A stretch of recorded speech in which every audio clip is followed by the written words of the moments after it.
I never had any dreams when I was a kid. I think the area I grew up in, we were so poor, things were so rough. But you got to remember, that was during the Great Depression in the 30s. I mean, there's not too many people alive that lived through that anymore. And we didn't have dreams. We just, get by was the deal. Right. Now, when I started to read Think and Grow Rich, I was 26. That's when I started to really dream. And what do you think is the most powerful principle in the book? Obviously, there's a lot of them. For you, what's the thing that stood out? There's a number of them, but imagination is, and I had learned, see, I was studying many things at the same time. Our higher faculties, school teaches nothing about them. Many seminars don't teach you much about them. We talk about you becoming what you think about, but you've got to go further than that. Most people live through their senses because we're programmed to do that. Literally, we're programmed genetically and then environmentally to go by what we hear, see, smell, taste, touch. But I have a dog at home that can hear, see, smell, taste, touch. All animal life operates through senses. We've been created in God's image. We have these higher faculties. We are creative beings, literally. We have perception, the will, reason, imagination, memory, and intuition. They're the faculties that make us separate from everything else. Like, all the other little creatures on the planet are completely at home in their environment. We're the only creature that's totally disoriented in our environment. And that's because we've been given the faculties to create our own environment. Right. But we've never been taught how to use them. Now, we teach that in our company. We teach how to develop your perception, the will. You change your perception, you change your life. Yeah. And the will. When John Kennedy asked Dr. Werner von Braun what it would take to build a rocket that would carry a person to the moon, bring him back safely to Earth, von Braun said, he answered him in 5 words. He said, the will to do it. Now, many people would hear that and don't really understand what he said. The ability to hold that picture on the screen of your mind and nothing else, because the will is what gives you the ability to concentrate. Energy flows to and through you. Through concentration, you increase the amplitude of vibration when the energy leaves you. That's how absentee healing's done, through the will. A practitioner will hold the idea, and they'll have the subject relax, be very quiet. They transfer that thought right into the person's subjective mind. And so it affects the body. Yeah. Well, the will is very important. So we've got to understand these things, Intuition. I can walk by a person and, like, I could tell, as soon as I walked in the room, I knew exactly what you're like. You operate, you probably studied this, but you operate from almost evenly between the right and left hemisphere of your brain. You've got an interesting mix in your personality. Yeah. I don't know if you know that, but, sure. I could feel that. You're almost an even balance between the two. And, as I say that, I'm trying to figure out more one than the other, and I don't think you are. Well, your intuition will do that. Because your intuition is a mental faculty that picks up vibration and translates it in your mind. It's through intuition that you get answers to your questions. Like you asked a question, the opposite side of question is an answer. It's the equal and opposite side. So our answer comes with our question, but we're not tuned in to pick it up. Like every question is an answer. Well, the imagination, of course, it's everything. Yeah. So you get these higher faculties and you get using them, and I started to learn how to use these. And I started to see that we've got so much going for us that we never hear about. School doesn't teach us. Our parents don't teach us. You go to work for a company, they don't teach you. So the odds of learning it are really slim, And it's the reason there's so few people that really are successful in life. There's all kinds of material around in success. My goodness, there's more around today than there's ever been. Yeah. Self-help books are, top of the bestsellers list. They're crushing, yeah. In 1968, when I first started to study this, you had Norman Vincent Peale's Power of Positive Thinking, How to Win Friends and Influence People by Carnegie. It was a few books, Think and Grow Rich, but there weren't that many. Today, there's thousands of them. Yeah, people need it because they don't know how to use the tools that we have. But they don't know how to use the information that's in the books. Right. How do we? So what are these 5 faculties again? You said. You have perception, Yeah. intuition, the will, reason, Reason. yeah, imagination. There's 6, What's and 6? memory.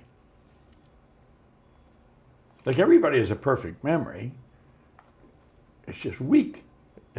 I worked with Harry Lorraine, who's probably had the best trained memory in the world.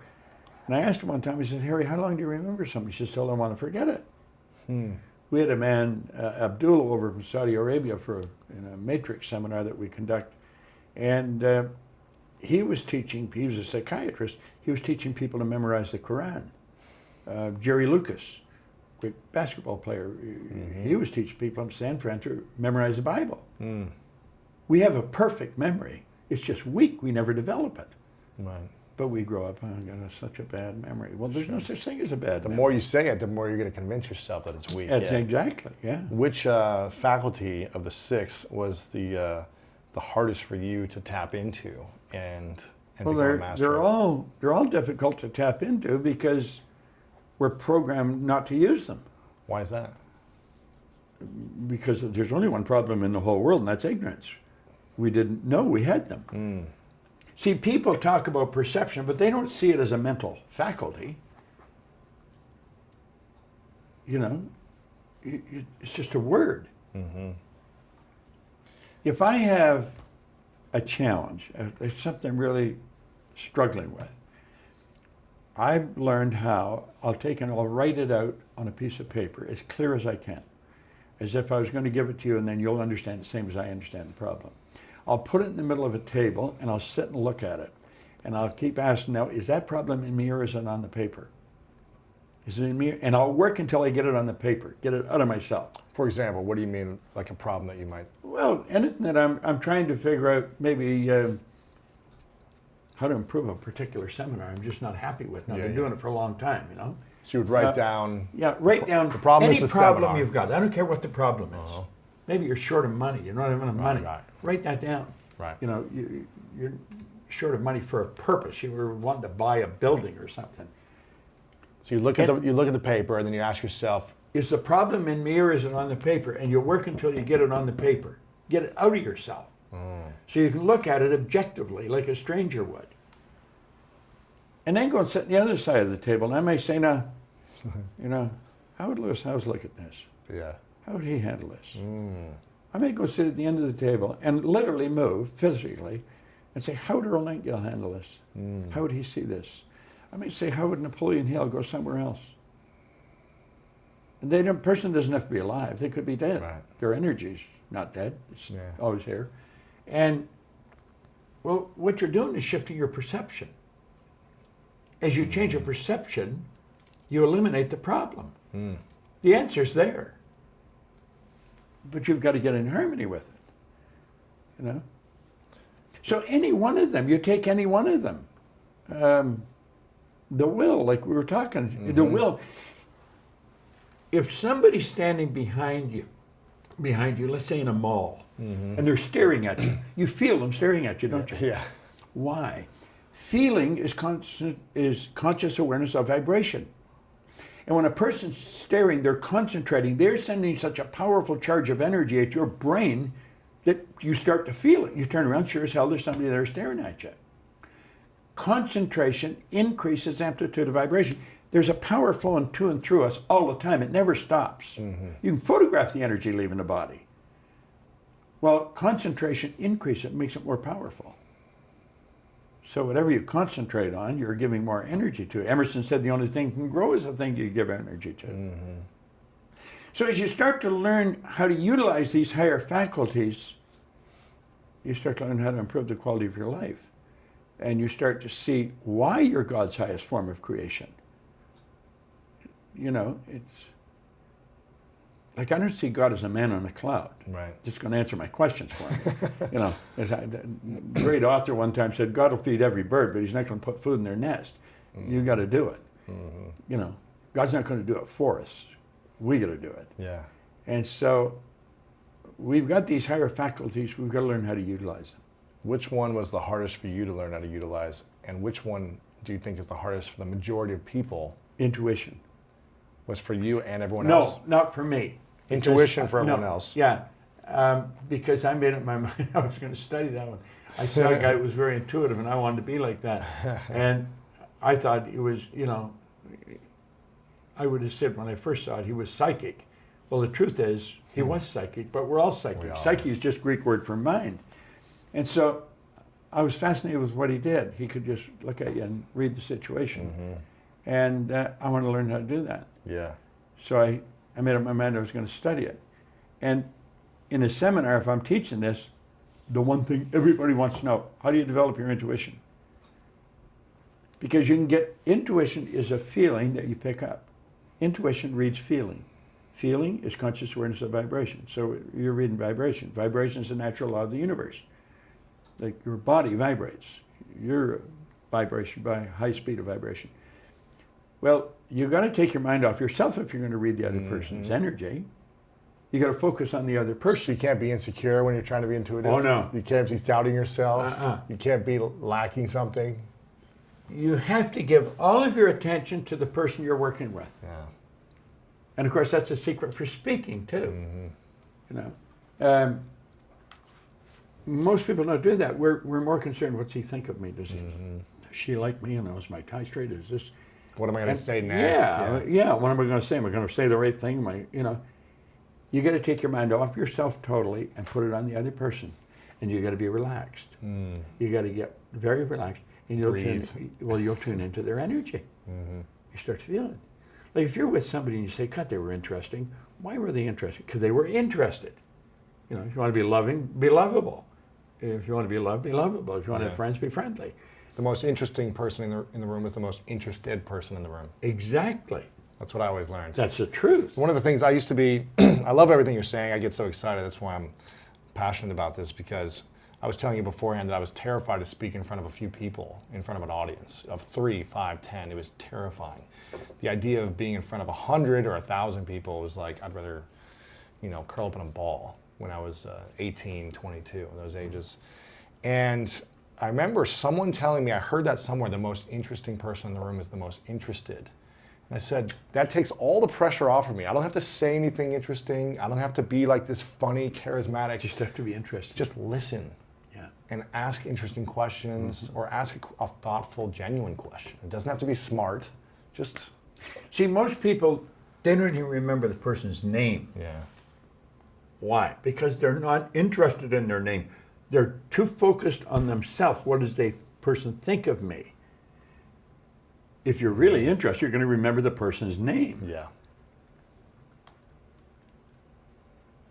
Do you know, it's interesting, you mentioned there, there's a good story about public speaking. I had studied this stuff for a long time, and I had used it. I knew it worked. I didn't wonder if it worked. I knew it worked. Yeah. And all I wanted to do was teach it to other people. It took me 9.5 years to figure out why I changed. And when I learned, all I wanted to do was teach it to other people. But I was afraid. I was very shy, very Insecure, yeah. very insecure. But I had all this knowledge. I was earning a lot of money. In there, I did well. Outside of there, forget it. And on one of Earl Nightingale's tapes, on the recording, called The Magic Word on Attitude. It's so fun. You're familiar with it? Oh, Let's check it out. you've got it, John. Yeah. I will get an original copy and send it to you. Please do. You've got it. I'll listen, yeah. I will send it. Well, he said, now there's on attitude. He said, now right here we come to a rather strange fact. We tend to minimize the things we can do, the goals we can accomplish, and for some equally strange reason, we think other people can accomplish things that we cannot. You want to realize that you have deep reservoirs of talent and ability within you. Now, if you had asked me, do you understand that? I'd say, of course I understood. I've listened to it 1,000 times, at least. Well, I was in the back corner of the room at the O'Hare Hyatt. Bill Gove was speaking to 1,000 people. I was in the back corner of the room, and I was watching him. Bill Gove was the Frank Sinatra speakers, one of the best speakers in the world. And I watched him. He come off, there was 1,000 people, there were about 500 bank here, 500 here, then there was a central aisle. He got to this corner, he had a handheld mic and he had his hand up. And he said, if I want to be free, I've got to be me. Not to me I think you think I should be. Not to me I think my wife thinks I should be. Not to me I think my kids think I should be. If I want to be free, I got to be. And I was watching him and I think, my God, this guy's so good. If only I could do that.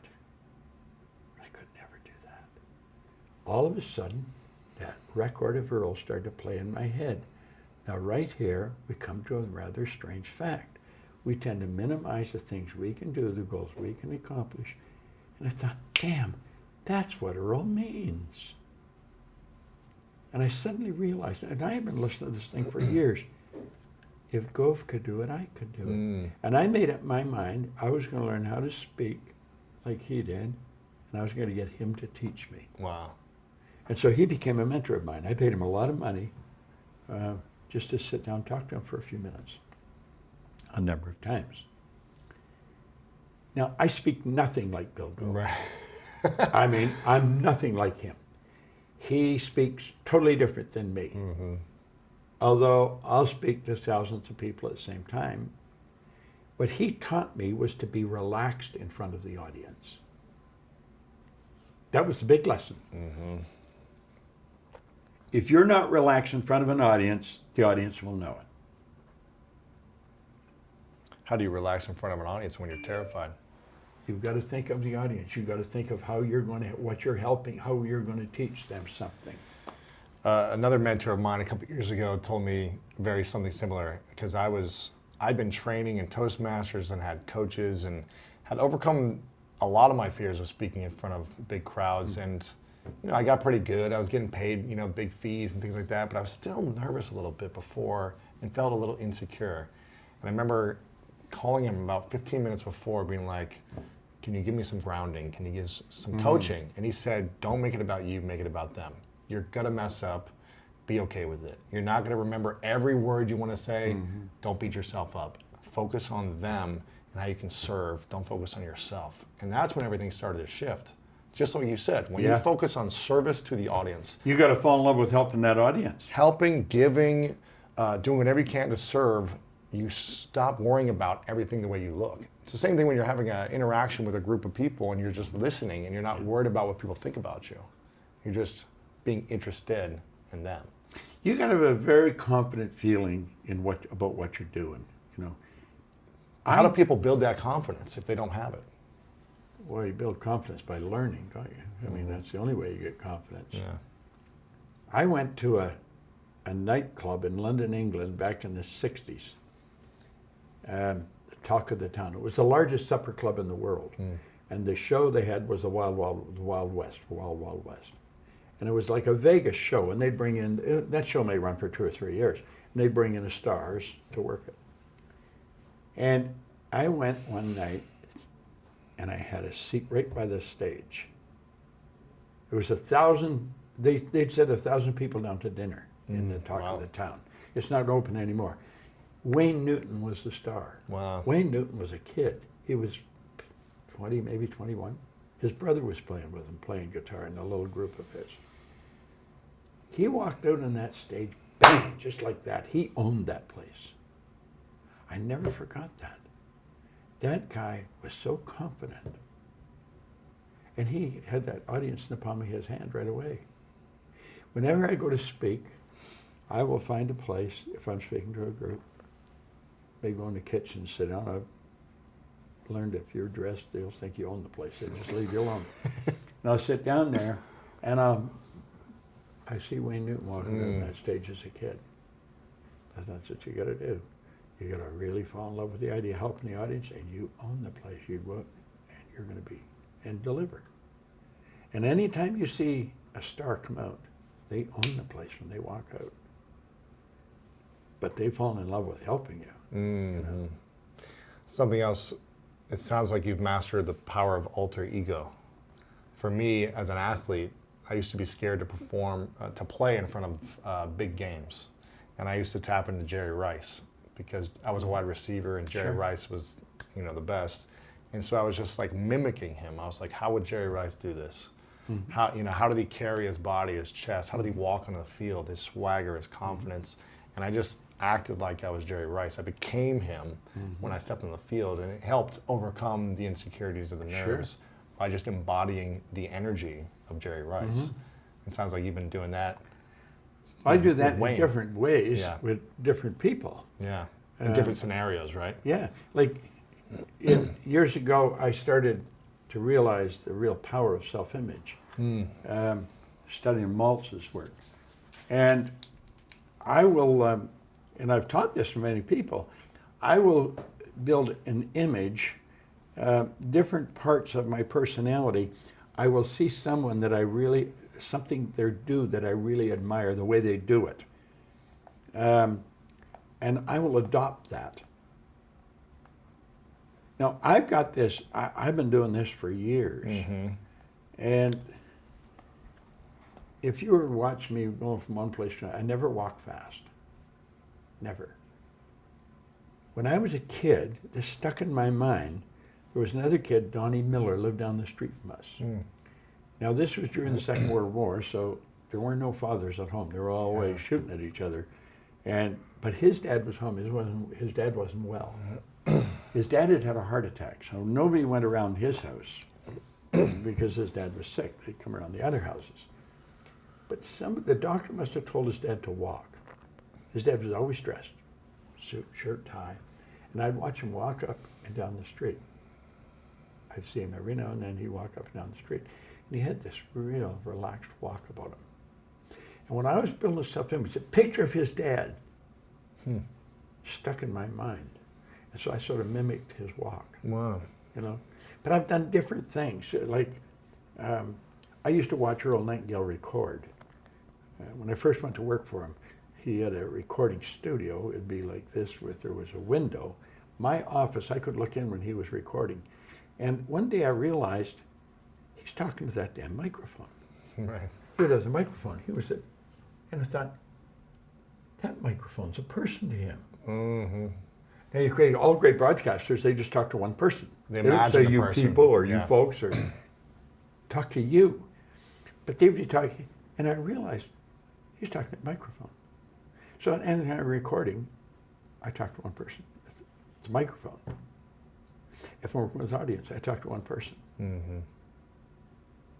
These are just little lessons that I picked up to get better at what I was doing. I remember, if a person's negative in an audience, real negative, there could be 500 people in that audience. That one person's energy is so strong. Stands out, yeah. And there was a woman that I met, Beverly Lynch, years and years ago when I was at Nightingale, Conant.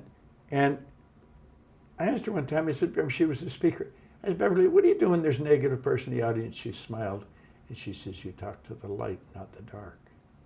I thought, wow. So obvious. Why did I miss that? So if I'm talking on there's a negative or a few negative, I just take one person that's super positive, and it doesn't matter where I'm looking, that's the person I'm looking at. I'll talk to that person. So you focus on the positive people. Always. Always. Yeah. If you want to understand how to reprogram your mind and unlock the power of your mind, then make sure to check out this powerful interview with Dr. Joe Dispenza. So all you need is an image and an emotion, a thought and a feeling, a stimulus and a response, and you're conditioning your body emotionally into the past.